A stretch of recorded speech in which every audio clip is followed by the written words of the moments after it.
Tonight on Comicstorian, Gotham City is lost as Scarecrow and Simon Saint have finally won and taken over Gotham City. I'll explain where we are in the Fear State storyline, but this is the Comicstorian channel, where I break down some of your favorite trade paperbacks and single issues, turning them into a synopsis of the overall story. We cut out a lot of the fluff and a lot of the side talking, and we trim down the panels to tell you the bare bones knowledge as to what is happening in the comic. This allows you to go to your local comic book store or your digital retailer and get more context by buying the comic, or get the next issue and understand exactly what is happening. All alterations to the panel's text and images are to prevent copyright problems, and all art is owned by its respective companies. And today we're going to be covering more Batman Fear State, so let me catch you up real quick. An individual known as Simon Saint started an organization known as the Magistrate to put Gotham City into a military state, but he was actually using technology developed by the Scarecrow. When the Scarecrow saw an opportunity, he turned the military state into a fear state by pumping fear gas into everything, which has Batman and the Bat family attempting to fight against him as he is currently pumping fear gas into the entire city of Gotham City. While this is going on, Harley Quinn has been working with the Gardener to try and save Poison Ivy. It turns out that she has separated her personality into a good version and an evil version, and the evil version is known as Queen Ivy and is beneath Gotham City, threatening to crush the entire city while the Magistrate, the Bat family, and Scarecrow are all fighting on the streets. Today we're going to pick up with a lot of the individual issues, so we're going to start with Catwoman number 35. Catwoman has been working with the villains over in Alleytown, the portion of Gotham that she has pledged to protect, to try and keep the Magistrate army from invading, because while Scarecrow's doing his thing, the Magistrate is still trying to conquer Gotham. So she is now going to be fighting with the villains to protect her portion. Harley Quinn's going to show up in the middle of that as she is trying to find the good version of Poison Ivy. We're then going to cover Nightwing number 85. You see, Batgirl and Nightwing are trying to figure out who hacked into the Oracle network and stop them from putting out fake messages to incite more fear in Gotham. We're then going to jump over to Detective Comics number 1044, telling the story of Batman trying to save the mayor as City Hall was falling to the Magistrate's army. We're then going to end the story with Harley Quinn number 8, telling her story of her fighting her villain Keepsake while trying to get the good version of Poison Ivy out of the city. And that is all the information you need to understand today's storylines. That is the official reading order that they put out. And trust me, it is confusing at times. I'm trying here. Let's get into Catwoman number 36. As the war within Gotham continues, Alleytown has become a new focus for the Magistrate. Simon Saint has sent in the Peacekeepers to try and locate Poison Ivy, and if unable to capture her, eliminate her. Their secondary target is Catwoman. For her, they won't be capturing. She is to be eliminated on sight. And to make sure their objectives are met, the Magistrate have also deployed the White Witch. While the Peacekeepers move into position, Riddler radios asking if they've got all that. He only went over the parts that he thought were useful. Catwoman tells him, "Yeah, I read, but none of that bothers me. What bothers me is how did the Magistrate know that we were keeping Ivy in the terminal building? But that's a question for another day. For now, we need to prepare to move Ivy through the docks, just as we did with Maggie. Think you can put all the pieces in place?" Riddler laughs, telling her, "Of course, no problem at all." Meanwhile, elsewhere in Alleytown, Clayface and his crew block off some of the Magistrate's advance, and Firefly sets the group on fire, telling them, "Welcome to Alleytown!" As the smoke clears, the Peacekeepers continue their march, continuing to fire with RPGs, clearing their very path. The blast knocks everyone away, but Clayface catches them, and Cheshire yells, "You're all freaking relentless!" Croc says that they're slowing the Magistrate down, but they're not stopping them, unless they've got another plan. Just then, Plan B appears before them in the form of Harley Quinn's Bat. As the Gardener's plants begin to take out the others, Harley says, "Mr. Croc is right. I never leave home without Plan B." Now, I don't suppose you might be able to point myself and the Gardener towards the closest Pammy, would you? And Clayface asks, "What's a Pammy?" Catwoman appears from the shadows, telling everyone, she means Ivy.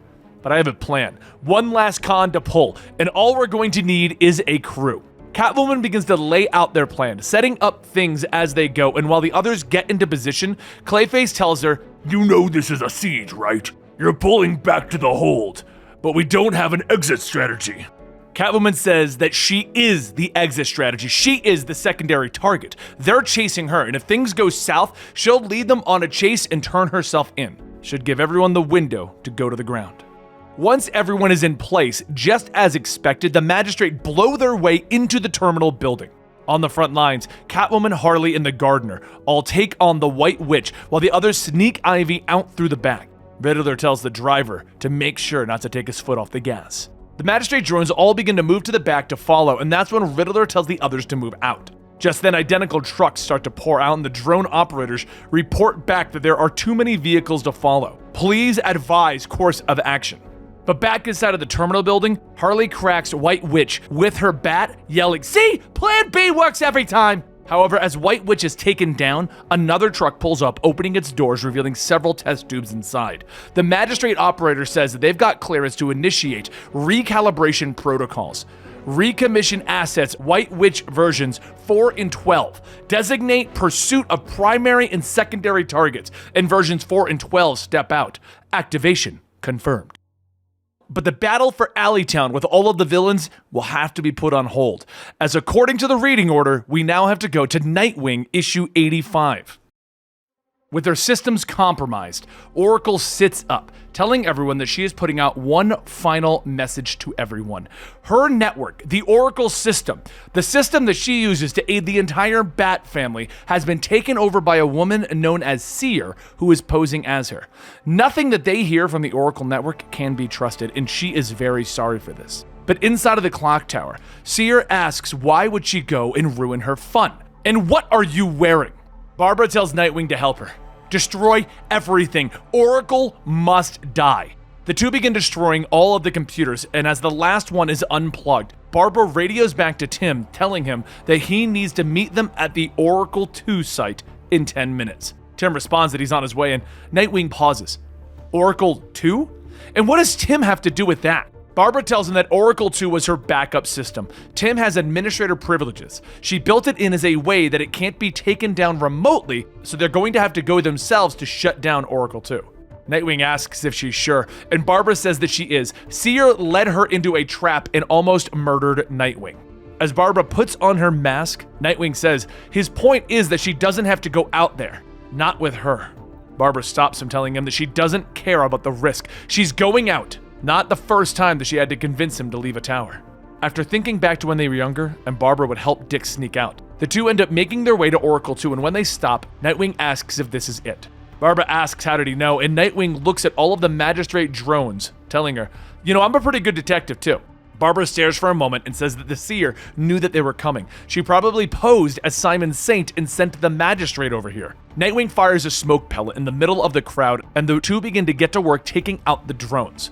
When the last one falls, they begin to head inside, but the heavy metal door slams shut behind them, and a green gas begins to fill the room. Barbara grabs her head, telling him that she doesn't feel good, and Nightwing calls out to her as a man appears with a gun. There's a bang, and all Barbara can see is Nightwing being shot in the head again. She screams, running over to catch him, telling him that all he wanted to do was help people. All he wanted to do was make things better, and now... Barbara shouts as she jumps through the smoke, grabbing the drone, beating it down over and over until a hand reaches out for her. She yells for him to get away from her, but Tim puts a mask over her face, telling her to stop fighting. Both of them are okay now. Seer booby-trapped the place with fear toxin. Whatever they saw isn't real. Once they get over the fear toxin, Barbara gets up and grabs Nightwing, telling him that she thought he was gone. She thought, and she just kisses him. She kisses Dick Grayson. Tim smiles, stating, "Finally!" The Seer appears on the screen, telling them, "Wow, I figured it would be bats or something, but nope. Your greatest fear is losing each other? That would be touching if I wasn't, you know, trying to destroy you." Barbara gets to work on the computer, and the Seer asks what is she doing? Is she going to shut it all down? Barbara tells the Seer she already did. She didn't try and hack into the system. She hacked into the camera, the one that she is sitting in front of. Seer laughs, telling her that she can change her appearance whenever she wants. And Barbara says that that isn't it. She just wanted to see the background, to see where the Seer is. She doesn't need to know who she is if she knows where she is. And she's up there in the magistrate's sky base, and we're coming for you. The Seer laughs again, telling her that is impressive, but you're going to be just a little bit too busy to come and get me just now. See, I arranged an attack on your home while you were out.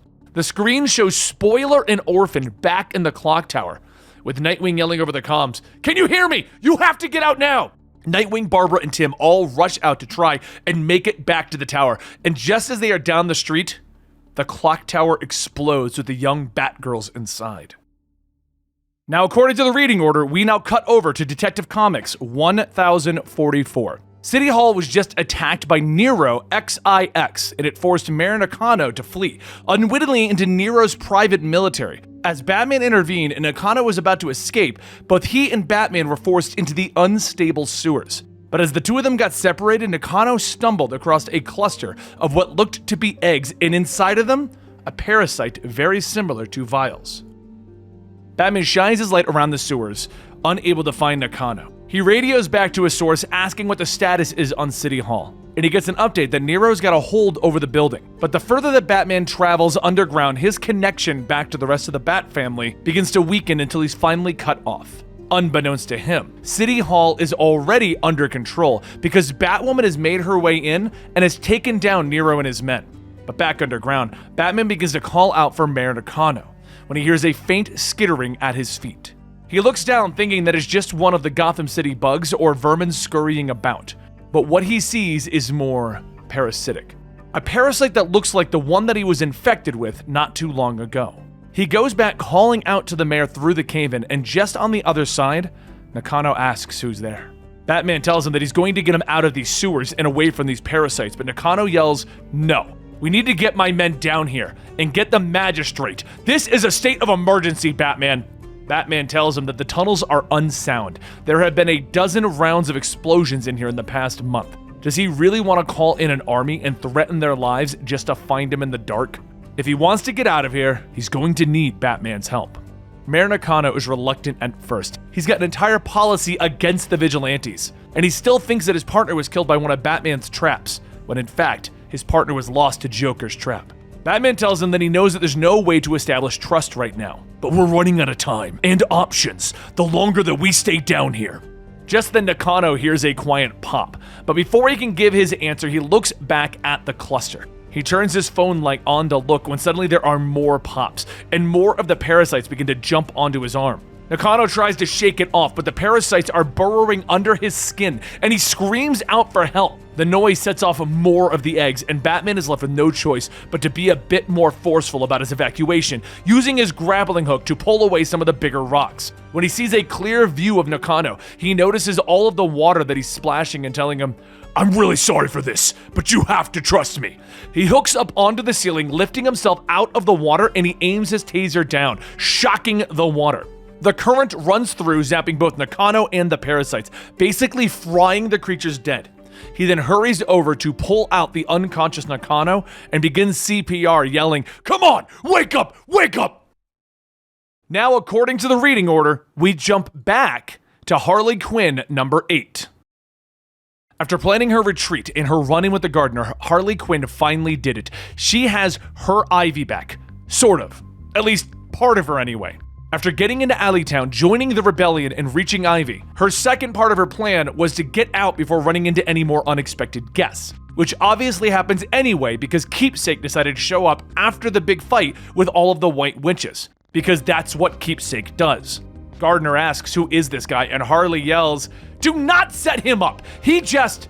But Keepsake then begins his introduction. "No! You had your chance! You should have been here an hour ago when all the other villains were trying to destroy Gotham!" But while Harley goes on explaining why she and Kevin used to call him Creepsake, Keepsake shouts, "I have had enough! You have led me to the missing piece of Ivy, and now I will have the means to control Gotham City. Now, go get them, my caucus of corruption." As Keepsake's caucus steps out, revealing to be an even worse version of Batman's greatest foe, Harley Quinn can't help but burst out laughing. Sage Swine, Sword Lady, Bling? Who? You made clones of Batman's villains and named them that? Maybe we should incorporate that name before Keepsake does. Finally having enough, Keepsake tells everyone to get them, and the brawl begins, which is, well, pretty sad. It's evil, terrible versions of Batman's villains. Harley and the others easily take out the caucus. But while fighting Blaine, Harley notices something. She demasks Blaine and sees a J tattooed on the woman's face. Harley stops punching, asking, Is this what Hugo was doing at Safe? Mind controlling these people? Gardner yells that they don't have time for this. They need to get Ivy out of here now. Catwoman then tells Harley that she and the Gardner will have to stay back and keep the others busy. And there you have it. In between issues 115 and 116 of regular Batman, a whole bunch of stuff is happening. As a quick recap, Harley Quinn has finally tracked down Ivy by working with Catwoman and the rest of the villains trying to protect Alleytown. Nightwing and Barbara Gordon are trying to run back and save the Batgirls as the clock tower has exploded. Somehow, in between two issues where Batman is fighting the Magistrate, he's also in the sewers trying to save Mayor Nakano. If you're kind of wondering where that one fits in, honestly, it's one of those things where you just figure it out for yourself. They tell you what issues it goes in between, but if you're reading Batman and straight into Detective, they don't flow. So it's probably, honestly, something along the lines of, in between fighting Scarecrow and Simon Saint, Batman ran off to do this Mayor Nakano stuff over at City Hall. But that should get you caught up. Next, we're going to be bringing you Batman 116, and then we're going to go into the ones in between, the finale of Batman 117 and Batman Fear State Omega. Thank you guys so much for your continued support. Don't forget to subscribe to the channel and turn on your notifications to keep up with all of Fear State. I think we're the only channel out there bringing you all of the important tie-ins and telling you the full story, which is what we started doing at the beginning of 2021, and we intend on keep doing that. So hope you guys enjoy, and I'll see you next time.